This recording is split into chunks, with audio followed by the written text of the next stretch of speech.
We got breaking news. One of Robert Mueller's special prosecutors, Aaron Zelinsky, is leaving the D.C. U.S. Attorney's Office. This comes after a senior department official confirmed to NBC News that the DOJ was planning to reduce the recommended sentence for Trump associate Roger Stone. Trump had criticized the sentencing proposal, calling it a miscarriage of justice. NBC News correspondent Ken Dilanian joins me now. Ken, what is this all about?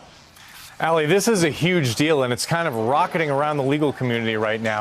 It's a series of fast-moving developments. Last night, the Department of Justice weighed in with a filing that said that Roger Stone, the former Trump associate convicted of lying to Congress, deserved a long prison sentence of 7 to 9 years. And as you mentioned, Donald Trump tweeted in protest and said that was wrong. That was a bad deal. Then today, we were told by a senior Justice Department official that senior officials at the DOJ were weighing in and were going to pull back that recommendation and make a new one for a lighter sentence. That is virtually unheard of. It's common to have disagreements about sentencing, but once the local U.S. attorney, the prosecutors in the case, have weighed in, it's fairly unusual for the DOJ to come down, senior officials, and say, no, we're going to do something different. And now we have Aaron Zelinsky, this prosecutor who worked for Robert Mueller, resigning the case and leaving the D.C. U.S. Attorney's Office, going back to his old job in Maryland. Now, we have not heard from him. He hasn't said directly that this is in protest of this decision, but that's what everyone is inferring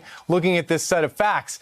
And Ali, it's incredibly troubling and unusual that William Barr, the Attorney General, who is a Trump appointee, is weighing in on this case when, after all, Roger Stone was convicted of lying to Congress to protect Donald Trump, and the president himself is tweeting about it. So it raises all kinds of questions about political interference at the Justice Department. And I'll say this, Ali, this is the second time in a few weeks that the DOJ has softened a sentencing recommendation. They did it in the case of former Trump National Security Advisor Mike Flynn. They're now saying Flynn, they could be okay with probation when before they were not, Ali.